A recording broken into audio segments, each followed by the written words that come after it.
ये जो संस्था ने फोटो लगाया उसकी नासमझी है, मुझे लगता है नहीं लगाना चाहिए था। या तो नासमझी होगी या बहुत ज़्यादा समझदार होंगे, दो ही चीज़ें होंगी। कई बार होता है ना, मनसा भी होती है कई बार, मुझे नहीं पता कि किस क्या सोच समझ के लगाया है। इधर उधर की बात मंगरुआ को करने की आदत नहीं है। किरारी से ऋतुराज झा का टिकट काट दिया गया है। बुराड़ी में संजीव झा के भाजपा में आने की तैयारी चल रही है। ऐसा कहा जा रहा है कि एक कार्यक्रम होने वाला है बुराड़ी में विद्यापति के नाम पर, और उस कार्यक्रम में संजीव झा जो है, एक तरफ अमित शाह, दूसरी तरफ यहाँ के स्थानीय सांसद उत्तर पूर्वी दिल्ली के मनोज तिवारी, और बीच में हाथ जोड़े खड़ा है। तैयारी चल रही है, संजीव झा भाजपाई हो सकते हैं, क्योंकि वहाँ भी ऋतुराज कह रहे हैं कि भाई लड़ने वाला मैदान नहीं छोड़ सकता, मैदान तो पकड़ना। तो संजीव झा कहीं भाजपाई तो नहीं हो जाएंगे? और विद्यापति से क्या? देखिए आपने इस मुद्दे को छेड़ा है, तो मैं वन बाय वन आपको आंसर देता हूँ। सबसे पहले तो मैं इस बात से अपनी दुख प्रकट कर चुका हूँ, और मैं इस बात से बहुत नाराज़गी भी पेश करता हूँ, बहुत विरोध करता हूँ, जो हमारे विधायक जी ने जिस तरह का स्टेटमेंट दिया है अभी 3 दिन पहले कि वो विद्यापति को नहीं जानते हैं, वो विश्व मैथिल संघ को नहीं जानते हैं, ये कतई स्वीकार योग्य नहीं है। ये बहुत ही चिंतनीय विषय है और बहुत दुखद विषय है।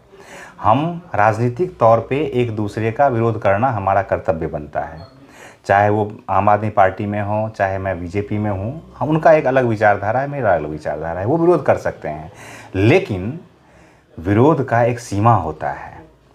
हम जिस समाज से आते हैं उस समाज के लिए हमारे विद्यापति, महाकवि विद्यापति, शिव के अनन्य भक्त हमारे एक पहचान हैं, हमारे वो धरोहर हैं।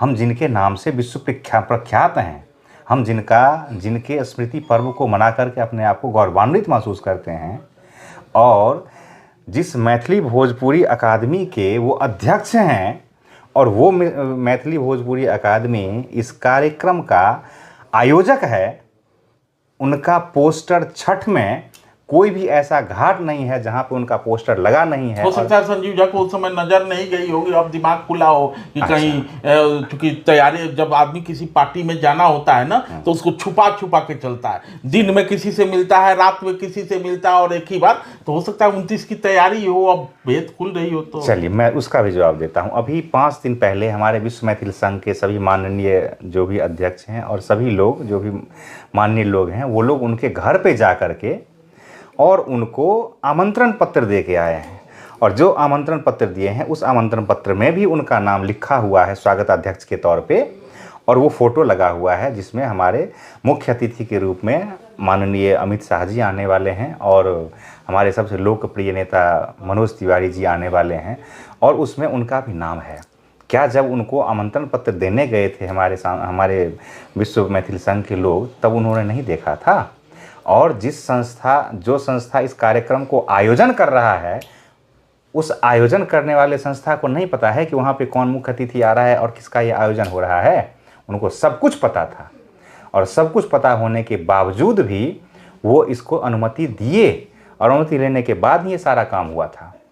संजीव झा चाहे अब जो भी कह लें, लेकिन ये हमारी परंपरा रही है कि जब घर में बाहरी मेहमान आता है तो वहाँ के जो बड़े लोग होते हैं उनको निमंत्रित किया जाता है, और उन्हीं के हाथों से स्वागत करवाया जाता है उनका। तो इस बात से कोई इनकार नहीं कर सकता कि संजीव झा बुराड़ी के विधायक हैं, और बुराड़ी में ही वो कार्यक्रम होना है। संजीव झा मैथिल समाज से आते हैं, अमित शाह आने वाले हैं। मैथिली भोजपुरी अकादमी जहां संजीव झा बैठते हैं, वही उस कार्यक्रम के आयोजक मंडल में भी है। तो संजीव झा की सहमति से ही हाथ जोड़े संजीव झा का पोस्टर लगाया गया होगा, लेकिन अब जब भेद खुल गई तो संजीव झा दाएं बाएं झांक रहे हैं। बिल्कुल सही बात आपने कहा कि वो एक स्वागताध्यक्ष के रूप में इसलिए भी आमंत्रित हैं क्योंकि वो इस क्षेत्र के विधायक हैं, और इससे ज़्यादा वजह से वो आमंत्रित हैं कि वो हमारे मैथिली समाज से आते हैं, और हमारे मैथिली समाज उन पर गर्व की अनुभूति करती है। ऐसे स्थिति में मैथिली समाज को प्रति इस तरह का बयान करना, इस तरह से पल्ला झाड़ना, ये बिल्कुल अशोभनीय है। और जहाँ तक बात रही उनका भारतीय जनता पार्टी में आना या नहीं आना, ये उनका व्यक्तिगत निर्णय हो सकता है और हमारे भारतीय जनता पार्टी के शीर्ष नेतृत्व का विचारधारा हो सकता है। मैं इस पे अपना कोई भी बयान रखना नहीं चाहता हूँ, वो पार्टी डिसीजन करेगी जो होगा, बट मेरा निर्णय ऐसा नहीं है कि वो आएँ या ना आएँ। वैसे मेरे से अगर व्यक्तिगत रूप से पूछिएगा तो मैं तो कतई नहीं कहूँगा कि इसके जैसा भ्रष्ट इंसान भारतीय जनता पार्टी में आकर के यहाँ के जो समंदर और इतना स्वच्छ निर्मल पानी वाला समंदर पार्टी है, इसको भी आकर के वो गंदा कर दें। मैं तो कहूँगा कतई ऐसे इंसान को पार्टी अपने पाले में ना ले, वरना मेरी पार्टी भी बदनाम हो जाएगी। तो गुड़ खाएंगे, गुलगुल्ले से परहेज करेंगे। संजीव झा को गुड़ खाना है, अमित शाह के बगल में बैठना है, ये मनोज तिवारी के साथ मंच शेयर करना है, लेकिन विद्यापति को नहीं जानता। आयोजकों ने पता नहीं सामाजिक रूप से या राजनीतिक रूप से क्या समझ के ये पोस्टर लगा दिया है। संजीव झा अनभिज्ञ हैं। धन्यवाद।